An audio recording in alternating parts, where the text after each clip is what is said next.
Assalamualaikum warahmatullahi wabarakatuh. Pada hari ini, kumpulan kami, saya Siti Maharok binti Muhammad Taufik bersama Nur Aina Najwa binti Abdul Rahman berserta Nurul Fasihah binti Sadri akan membentangkan mengenai isu-isu wasiat orang Islam di Malaysia. Pengenalan, harta peninggalan si mati tidak sampai kepada mereka yang punya hubungan sentimental dengan pemilik asal harta. Hal ini kerana syarat tidak memberikan mereka apa-apa hak yang termaktub. Pihak-pihak itu berkemungkinan terdiri daripada anak angkat, anak tiri, anak orang lain yang begitu rapat dengan pemilik asal harta, rakan-rakan tanpa karib dan saudara mara yang jauh. Peninggalan harta tersebut kepada pihak berkemungkinan adalah untuk melindungi kebajikan mereka apabila ketiadaan pemilik harta kelak. Namun begitu wujudnya isu mengenai wasiat orang Islam, kebanyakan masalah ini timbul melibatkan aspek perundangan dan pentadbiran. Dalam pensyariatan, pada awalnya ayat Allah SWT mengenai wasiat adalah terkandung di dalam surah Al-Baqarah ayat 1-10 yang bermaksud diwajibkan ke atas kamu apabila salah seorang daripada kamu hampir mati, jika dia meninggalkan suatu harta, berwasiatlah untuk kedua ibu bapanya dan kaum kerabatnya dengan cara yang baik sebagai satu hak ke atas orang-orang yang bertakwa. Umumnya, ayat ini menunjukkan bahawa wasiat disyariatkan untuk sanak saudara. Perkataan bil ma'ruf dalam ayat ini bermaksud adil dan baik, iaitu wasiat tersebut mestilah tidak lebih daripada sepertiga daripada seluruh harta si mati. Bagaimanapun ayat ini menjadi mansukh, yang bererti saranan ayat ini telah dihapuskan kerana ada ayat lain dalam Al-Quran yang menghapuskan saranan hukumnya atau dikenali sebagai istilah usul fiqh sebagai nasakh. Ayat tersebut dikenali sebagai ayat mawarith yang mempunyai peruntukan terperinci mengenai harta pusaka sebagaimana yang terdapat di dalam surah An-Nisa ayat 12, ayat 11, 12 dan 176. Di dalam ayat 11 surah An-Nisa yang bermaksud pembahagian itu ialah sesudah diselesaikan wasiat yang diwasiatkan oleh si mati yang sesudah dibayarini hutang. Manakala di dalam hadis pula daripada Abdullah ibnu Umar radhiyallahu anhu bahawa Rasulullah SAW bersabda yang bermaksud, tidak sepatutnya seorang muslim mempunyai sesuatu yang ingin diwasiatkan tidur 2 malam melainkan dia menulis wasiat di sisinya. Hadis riwayat Muslim. Kepelbagaian hukum. Wasiat menjadi wajib jika berkaitan dengan pemulangan barang pinjaman, pembayaran hutang yang tidak diketahui dan lain-lain. Hukum asal wasiat adalah harus. Wasiat menjadi sunat apabila wasiat kepada kaum kerabat yang bukan waris. Wasiat menjadi makruh kepada orang fasik dan asi, dan haram jika wasiat ini bercanggah dengan hukum syarak. Peruntukan undang-undang. Bagi undang-undang yang terpakai untuk orang Islam di Mahkamah Syariah di Malaysia, hanya terdapat 6 buah negeri sahaja yang mempunyai peruntukan khusus, iaitu yang pertama, negeri Selangor, enakmen wasiat orang Islam Selangor 1999, pindaan 2016. Yang kedua, Negeri Sembilan, enakmen wasiat orang Islam Negeri Sembilan 2004. Yang ketiga, Melaka, enakmen wasiat orang Islam Melaka 2005. Yang keempat, Kelantan, enakmen wasiat orang Islam Kelantan 2009. Yang kelima, Negeri Pahang, enakmen wasiat orang Islam Pahang 2017. Dan yang keenam, Negeri Sabah, enakmen wasiat orang Islam Sabah 2018. Kala peruntukan undang-undang bagi orang bukan Islam di Malaysia adalah di bawah Akta Wasiat 1959, Akta 346. Akta ini mengatur cara membuat wasiat dan prosedur yang berkaitan. Akta ini terpakai kepada orang bukan Islam sahaja.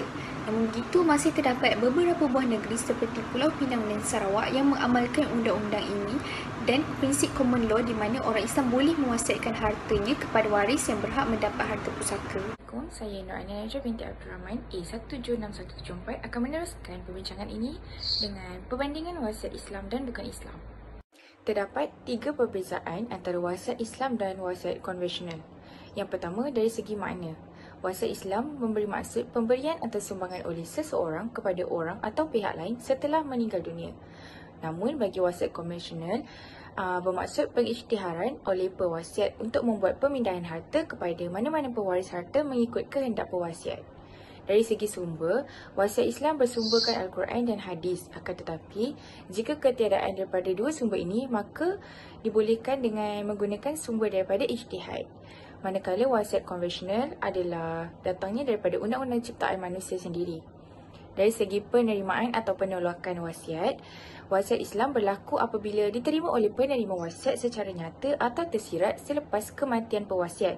Bagi wasiat konvensional, penerimaan atau penolakan berlaku setelah pewasiat meninggal dunia. Prosedur probat boleh dimulakan di mahkamah untuk menentukan kesahihan wasiat dan melantik wasi. Seterusnya, kita masuk kepada isu-isu wasiat yang berlaku di Malaysia. Isu yang pertama adalah isu perundangan dan pentadbiran pewasiat. Antara isunya adalah isu mengenai pelantikan al-wasi. Pewasiat boleh dan harus hukumnya untuk melantik lebih daripada seorang al-wasi secara sekaligus ataupun secara berperingkat. Jika mereka tidak dapat kebebasan untuk menguruskannya secara berasingan, maka mereka hendaklah menunaikan keputusan secara bersama. Seterusnya, pemantauan terhadap al-wasi. Pemantauan terhadap al-wasi ini adalah merupakan audit untuk memastikan perjalanan amanah dan tanggungjawab al-wasi sempurna oleh nazir atau al-musyrif. Mereka berhak untuk meminta maklumat al-wasi tentang segala urusan yang melibatkan harta di bawah seliaannya. Seterusnya, bayaran upah kepada al-wasi diharuskan daripada tugasnya apabila telah ditentukan oleh al-musi ataupun hakim. Upah ni tidak dikira sama ada al-wasi tersebut kaya ataupun tidak. Saya Nurul Fasah binti Sadri akan meneruskan perbincangan berkenaan isu-isu wasiat dari segi penerima wasiat. Yang pertama, kadar wasiat itu melebihi 1/3. Wasiat yang melebihi kadar 1/3 harta pewasiat adalah tidak sah, kecuali waris-waris bersetuju dengan kadar yang lebih itu. Seandainya waris-waris itu bersetuju, maka lebihan 1/3 tadi adalah dibolehkan. Namun, seandainya mereka tidak bersetuju, maka wasiat yang diterima hanya setakat 1/3 sahaja. Kemudian dari segi wasiat kepada waris, di sini jumhur fuqaha telah berpendapat bahawa wasiat kepada waris adalah tidak diharuskan dan wasiat hanya sah dibuat kepada bukan waris yang menerima bahagian harta di bawah pengiraan faraid. Jadi berdasarkan kepada pandangan ini, asal hukum wasiat kepada waris adalah tidak sah, melainkan seandainya waris yang lain itu bersetuju. Walau bagaimanapun, pelaksanaan wasiat kepada waris adalah bergantung juga kepada persetujuan dan keizinan daripada waris yang lainnya. Kemudian pemberian kepada bukan waris, di mana pemberian ini tidak boleh melebihi 1/3 harta yang dinyatakan di dalam wasiat kepada bukan waris seperti anak angkat, ahli keluarga yang berlainan agama atau untuk tujuan sedekah, amal jariah adalah mutlak, di mana ia tidak memerlukan sebarang persetujuan daripada waris-waris pewasiat. Hal ini kerana pewasiat mempunyai hak dan dibenarkan untuk berbuat demikian. Sekiranya ia melebihi 1/3 untuk melaksanakan wasiat tersebut, maka wasi pentadbir pusaka perlu mendapat persetujuan pihak waris-waris faraid si pewasiat pada bahagian yang melebihi 1/3 berkenaan. Isu seterusnya adalah berkenaan dengan pentadbiran pengamanah wasiat atau wisayah, di mana di sini terdapat 3 perkara utama. Yang pertama adalah wisayah dalam bentuk ucapan, di mana fuqaha telah bersepakat bahawasanya wasiat dalam bentuk ucapan ini dibolehkan sama ada secara terang ataupun tidak terang. Namun ia dapat difahami dengan jelas maksud tersebut, dan pernyataan tersebut mestilah menunjukkan bahawa ia telah melepaskan haknya ke atas hartanya secara sukarela selepas kematiannya kepada wasi yang dilantiknya sebagai pemegang amanah tersebut. Kemudian wisayah dalam bentuk tulisan pula, meskipun wasiat itu boleh dilakukan dalam bentuk ucapan, akan tetapi sebaik-baiknya lakukanlah dalam bentuk bertulis. Supaya apa? Supaya ia tidak menimbulkan apa-apa spekulasi terhadap wasiat, dan sebaik-baik penulisan wasiat hendaklah disaksikan supaya tidak timbul sebarang masalah selepas kematian. Seandainya tidak dapat dilakukan dengan bertulis, maka boleh dilakukan wasiat itu dengan ucapan atau isyarat sekiranya ia jelas menggambarkan maksud wasiat berkenaan. Dan yang terakhir adalah wisayah dalam bentuk isyarat, yang mana wisayah dalam bentuk isyarat ini hanya dibolehkan kepada mereka yang bisu sahaja ataupun orang yang tidak boleh bercakap. Akan tetapi jika orang yang bisu itu boleh menulis, maka wasiat secara isyarat tidak tergunalah ataupun tidak terbentuk. Sebaliknya, jika orang yang boleh bercakap hendak membuat wasiat mengenai perkara-perkara kecil dengan isyarat yang membawa makna wasiat, maka itu boleh diterima. Namun bagi wasiat yang melibatkan perkara-perkara yang besar, misalnya mewasiatkan sejumlah wang yang bernilai tinggi kepada seseorang, maka isyarat sahaja tidak boleh diterima. Akan tetapi sekiranya orang yang tidak boleh bercakap, ia boleh menggunakan isyarat yang membawa makna wasiat dalam semua urusan wasiat.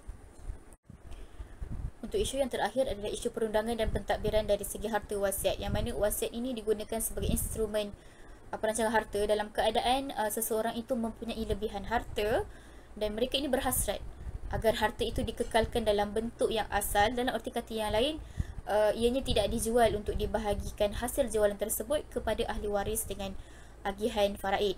Oleh itu, apa yang dibuat oleh sesetengah masyarakat dalam situasi sebegini adalah kebiasaannya orang kampung yang mana mereka ini memiliki pelbagai hartanah, ialah dengan mewasiatkan harta-harta tertentu kepada waris-waris tertentu. Maka dalam isu dan situasi sebegini, terdapat pandangan daripada mazhab Syafi'i dan juga Hambali yang menyatakan bahawasanya wasiat dengan cara membahagi-bahagikan harta sedemikian adalah harus dan ia boleh berkuat kuasa. Tapi keharusan wasiat dengan cara ini adalah tertakluk juga kepada syarat bahawa pembahagiannya mesti dilakukan dengan adil dan saksama. Dalam erti kata yang lain, setiap waris mendapat harta yang sama nilai dan kadarnya yang mereka berhak berdasarkan pembahagian menerusi faraid. Kesimpulannya, wasiat adalah pemberian semasa hidup tetapi berkuat kuasa selepas kematian pewasiat tersebut. Malaysia juga telah menyediakan peruntukan khas bagi wasiat dalam enakmen wasiat orang Islam.